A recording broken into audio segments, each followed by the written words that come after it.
Bismillahirrahmanirrahim. In the name of Allah, who is the most merciful and the most beneficent. Dear students, today we are going to tell you about chapter number 17, demonstrative pronoun, indefinite pronouns and distributive pronouns. तो आज हम इन तीन pronounce की detail में बात करेंगे। Almost ये video number 4 है और ये प्रोनाउंस जो हैं तकरीबन ऑलमोस्ट 5 वीडियोस के अंदर जाके कंप्लीट होंगे। तो आज हम ये तीन बड़ी डिटेल के अंदर डिस्कस करते हैं। ज़रा देखते हैं। Consider the following sentences.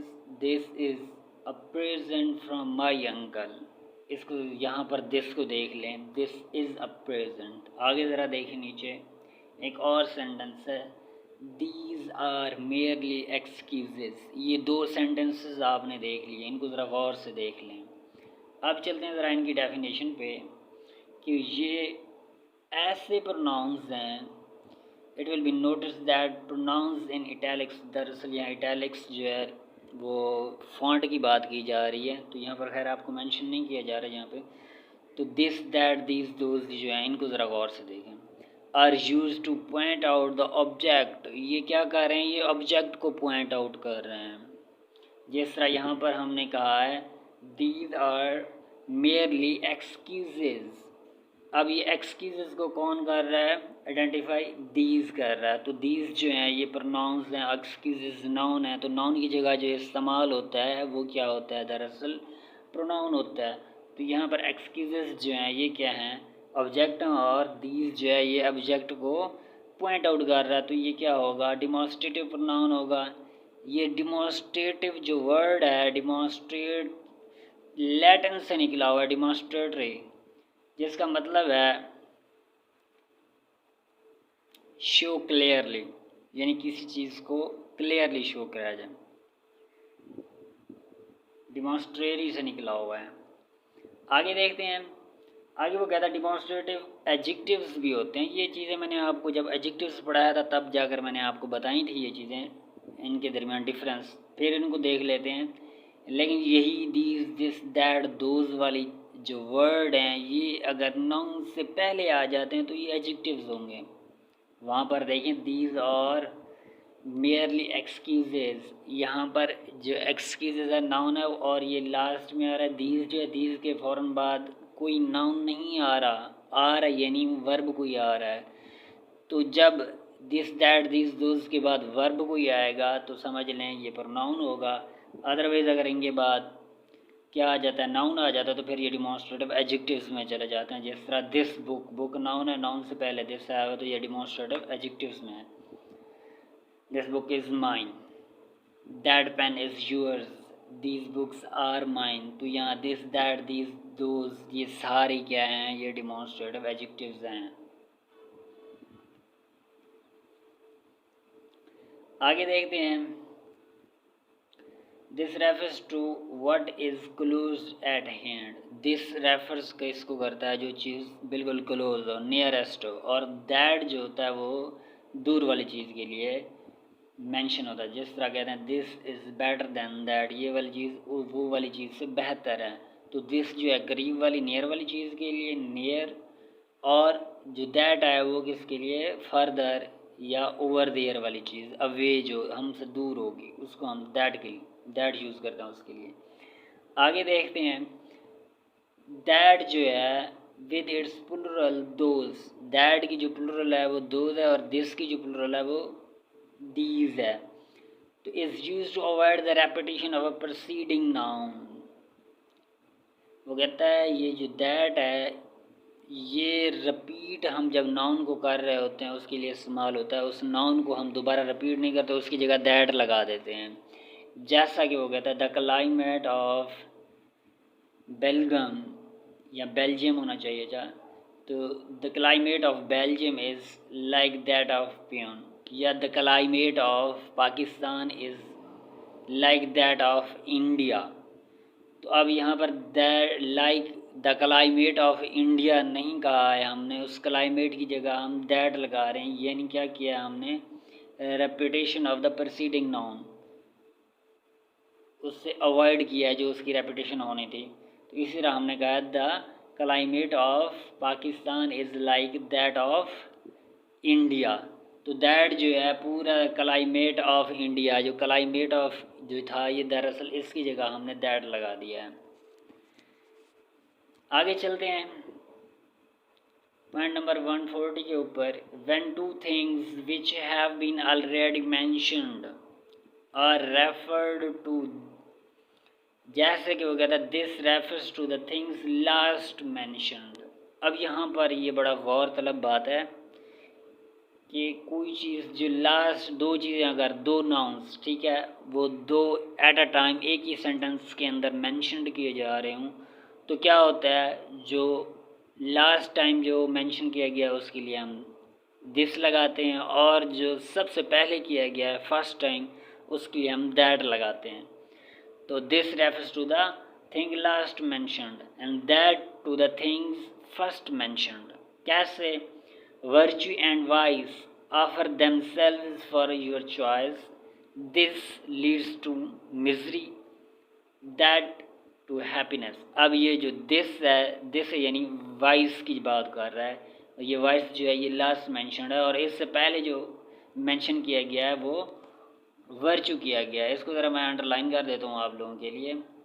ये जो this है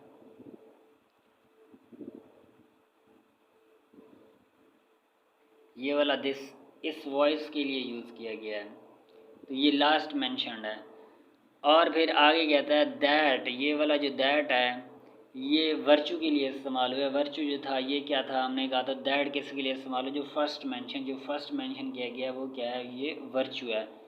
तो ये चीज़ उम्मीद है आपको समझ आ गई होगी। नेक्स्ट चलते हैं इनडेफिनेट प्रोनाउंस। इनडेफिनेट प्रोनाउंस क्या होते हैं? One hardly knows what to do. यहाँ पर वन को देख लें, इस तरह आगे चलते हैं। None of this poems are well known all world round, some are born great, somebody has stolen my watch, nobody was there to rescue the child, few escaped unhurt, many of them were gurghas। इसी तरह do good to others, ये जो सारे mentioned word हैं ये दरअसल क्या है, हमारे पास इनडेफिनेट प्रोनाउंस हैं। इनडेफिनेट प्रोनाउंस अब क्या होते हैं इसकी डेफिनेशन देखते हैं। All these pronouns which refers to the person or things in a general way। पहली बात ये है कि जनरल वे में जब कोई भी प्रोनाउन किसी नाउन को मेंशन कर रहा होगा तो जनरल वे के अंदर, स्पेसिफिक वे में होता तो हम उसका नाम लेते चीज़ का, तो जनरल वे में यानी मैनी ऑफ द बॉयज़, बहुत सारे बॉयज़, हमने जनरल बात कर दी, ये नहीं कहा कि फ़लाँ फ़लाँ फ़लाँ बच्चा, ऐसा कुछ नहीं कहा। इसी तरह फ्यू एस्केप्ड यानी कुछ थे, अब हमने वहाँ मेंशन नहीं किया। समबडी, नोबडी, एवरीबडी मेंशन नहीं किया। तो इस तरह के जो प्रोनाउंस होते हैं वो दरअसल जनरल वे में इस्तेमाल होते हैं और स्पेसिफिक नहीं होते। तो इस तरह के प्रोनाउंस जो होंगे वो इनडेफिनेट प्रोनाउंस होते हैं हमारे पास। अच्छा जी स्टूडेंट्स, यही वर्ड समटाइम इनडेफिनेट प्रोनाउंस जो होते हैं, ये वाले इनडेफिनेट प्रोनाउंस, यही समटाइम एडजेक्टिव्स के तौर पे भी यूज़ हो रहे होते हैं।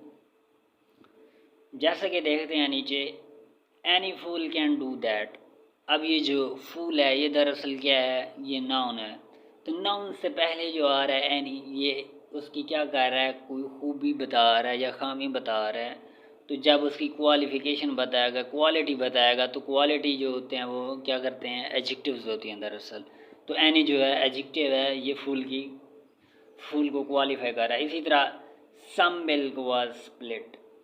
इसी तरह जो मिल्क है नाउन है, नाउन से पहले सम आया हुआ है, तो ये क्या है दरअसल, ये एडजेक्टिव्स हैं। यही वर्ड ऊपर वाले वर्ड जो हमने कहा था, few, many, nobody, some all, few, many, ये वाले वर्ड्स अगर आ जाते हैं किसी नाउन से पहले तो ये एडजेक्टिव्स बन जाते हैं। इस तरह पॉइंट 143 के ऊपर जाते हैं। In referring to anybody, everybody, everyone, anyone, each, etc., the pronouns he or she is used according to the context। अच्छा, जब हम ये वाले इंडेफिनिट प्रोनाउंस यूज़ कर रहे हूँ तो हम उसकी जगह जब आगे कोई प्रोनाउन लगाना है, कोई पोजेसिव प्रोनाउन लगाना है या पोजेसिव एडजेक्टिव लगाना है, तो वो हमने कॉन्टेक्स्ट के मुताबिक लगाना होगा। ये नहीं है कि अगर हम बॉयज़ की बात कर रहे हैं तो आगे जाके हर लगा दिया तो वो गलत हो जाएगा, एरर हो जाएगा। कैसे, देखते हैं ज़रा इसको। I shall be glad to help every one of my boys. अब यहाँ पर बॉयज़ आ गया है। इन हिज स्टडीज़, एक तो सिंगुलर होगा, ये सिंगुलर के साथ साथ क्या है, ये ही और शी का जो मवाजना होगा वो उसके सेंटेंस के कॉन्टेक्स्ट से देखेंगे। यहाँ पर बॉयज़ की बात की है तो आगे हम साफ ज़रा समझ आ जाना चाहिए, हमें हार नहीं लगाएंगे, हिज ही लगाएंगे। I shall be glad to help every one of my boys in his studies. In her studies करोगे तो गलत हो जाएगा, तो हिज ही आएगा क्योंकि पीछे बॉयज़ इस्तेमाल हुआ है, तो बॉयज़ के लिए हम क्या करते हैं, यानी हिज इस्तेमाल करेंगे। और यहाँ पर एवरी वन आया हुआ है, एवरी वन यानी हर एक लड़के की बात कर रहा है, तो सिंगुलर तौर पे ये यूज़ हो रहा है। Note that today it is more usual to use as plural pronoun they, their, them, except in very formal English. Formal English के अलावा अगर बात की जाए तो हम जमा का प्रोनाउन यूज़ करते हैं। कैसे वो कहता है, anybody can do it if they try. If he try नहीं, इफ़ दे ट्राई कहेंगे, ठीक है। Each of them had their share, his share नहीं कहेंगे, देयर शेयर। तो जमा के तौर पे भी यूज़ किया जा सकता है इसको। आगे आ जाते हैं जी डिस्ट्रीब्यूटिव प्रोनाउंस के ऊपर। वो कहता है कुछ सेंटेंसेस हैं, इनको ज़रा देखें। Each of the boys gets a prize. हर एक लड़का जो है उसको इनाम मिलता है। इसी तरह लास्ट वाले सेंटेंस को देखें, neither of the accusations is true. अब यहाँ पर देखें नीचे, each, either, neither are called distributive pronouns because they refer to person or things one at a time. किसी चीज़ को वो एक चीज़ बता रहे हैं, ठीक है। जिस तरह वो कहता है ईच ऑफ द बॉयज़, जितने भी बॉयज़ बैठे हैं उनमें से हर एक, ठीक है, हर एक एक की बात कर रहा है, तो यानी उस हर एक को वन टाइम उसने मेंशन किया है, तो ये ऐसा प्रोनाउन है जो एक एक बंदे को मेंशन कर रहा है। ये तो सिंगुलर ही होगा, और फिर इसके साथ जो वर्ब होगी वो भी सिंगुलर की वर्ब ही इस्तेमाल होगी। यानी each of the boys, get नहीं होगा, गेट्स होगा, गेट्स अ प्राइज। इस तरह neither of the accusations is true, are true नहीं होगा। एक्यूजेशन से जमा आया हुआ है तो आप आगे आर लगा दें, ऐसा नहीं है। नीदर आया हुआ है तो नीदर ऑफ द एक्यूजेशंस, जितने भी एक्यूजेशंस उनमें से कोई भी नहीं सही नहीं है, ठीक है। जितने भी एलिगेशंस लगाए गए हैं कोई भी सही नहीं है उसमें से। आगे चलते हैं। ईदर और नीदर का मानी क्या होता है। ईदर मीन्स द वन और the other of the two, ठीक है। ईदर में से यानी या ये या वो, ठीक है। और नीदर में से ना तो ये वाला ना वो वाला, ना ही वो वाला, इसका मतलब ये होगा, ठीक है। नीदर नेगेटिव के लिए इस्तेमाल होता है, ईदर का नेगेटिव है ये। Hence either neither should be used only to in speaking of two person or things। either और neither जो है ये दो persons के लिए इस्तेमाल किया जा सकता है, लेकिन अगर ज़्यादा persons की बात की जाए तो उसके लिए हम any, no one, none इस्तेमाल करते हैं। इस तरह आगे चलते हैं।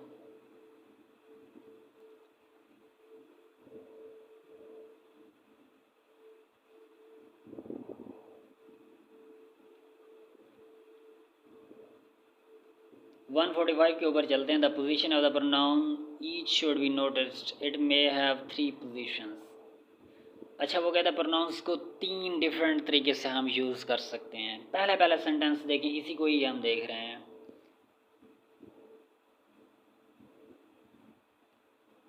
Each of the men received a reward. पहला तरीका ये है कि हम इसको इस तरह बोल सकते हैं, ईच स्टार्ट में लगा दिया उसने, each of the man received a reward. अब दूसरा सेंटेंस के अंदर देखें, these man received each a reward. यानी ये फ़िक्रा आप इस तरह भी बोल सकते हैं, फर्स्ट वाले फ़िक्रे को दूसरे तरीके से इस तरह भी बोल सकते हैं। ईच, अब आपने देखना ईच की पोजीशन को, ईच आप कहाँ लगा रहे हैं। यानी फ़र्स्ट टाइम आपने ईच स्टार्ट में लगाया है, दूसरे टाइम आपने ईच लास्ट में लगाया है।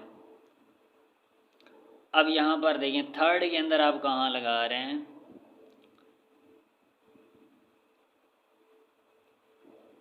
These horse cost 5000 rupees each. अब यहाँ पर ईच जो है यहाँ पर लास्ट में है, यहाँ जो था ये मिडल में था यहाँ पर, और इससे पहले जो था यहाँ शुरू में था। तो अब यहाँ पर ईच का यूज़ आप देख लें, तीनों तरीके से आप किस तरह कर सकते हैं। इसी तरह कुछ और एक्सेप्शंस की बात भी करते हैं आगे, वो भी देखते हैं। The third order is usual after a numeral. पहली बात यह है, वो कहता है कि जो तीसरा ईच हमने यूज़ किया है वो न्यूमेरल्स के बाद, यानी नंबर्स के बाद ही ईच यूज़ होगा।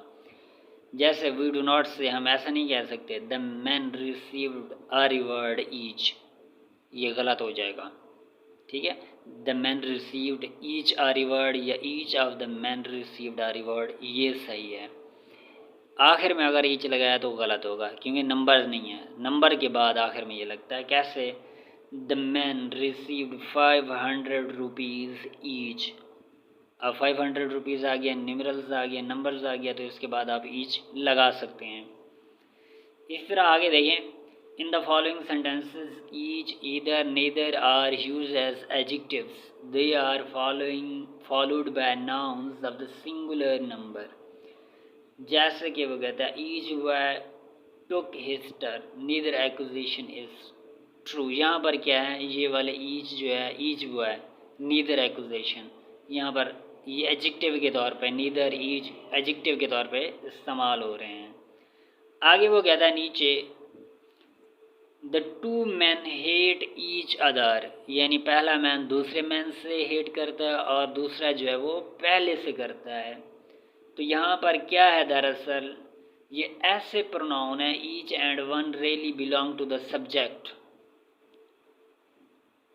ईच और जो वन होगा ये सब्जेक्ट के तौर पे यूज़ हो रहे हैं। दरअसल यहाँ पर सेंटेंस के अंदर सब्जेक्ट के तौर पे यूज़ हो रहे हैं। और वो कहता है अदर एंड अदर जो होगा वो लास्ट में यूज़ हो रहा है, तो वो क्या है, ऑब्जेक्ट के तौर पे यूज़ हो रहा है। अब बात क्या है, ज़रा उसको देखते हैं।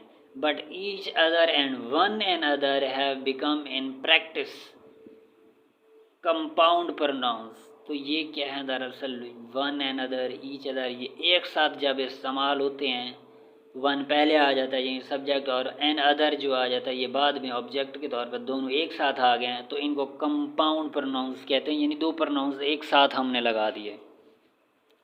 और फिर ये है कि एक्शन भी रेसिप्रोकेट कर रहे हैं, यानी एक बंदा दूसरे से नफ़रत कर रहा है और दूसरा सेम टाइम पहले से नफ़रत कर रहा है, यानी रेसिप्रोकल हो रहा है, तो इसको रेसिप्रोकल प्रोनाउंस भी कहते हैं। And are rarely separated even by the preposition, और ये समटाइम सेपरेट भी होते हैं, प्रीपोजिशन लगा के हम इनको सेपरेट भी कर देते हैं। जैसे कि the brothers quarrelled with each other, जो भाई थे वो एक दूसरे के साथ लड़े, विद आ गया, विद प्रीपोजिशन लगा दिया, फिर ईच अदर, तो ये भी प्रोनाउन है ईच अदर। चलें स्टूडेंट्स, आज का जो हमारा टॉपिक था वो इतना ही था। नेक्स्ट मिलते हैं नेक्स्ट वीडियो में। अपना ख्याल रखिएगा और अपने इस चैनल का भी ख्याल रखिएगा। Thank you so much. अल्लाह हाफिज़।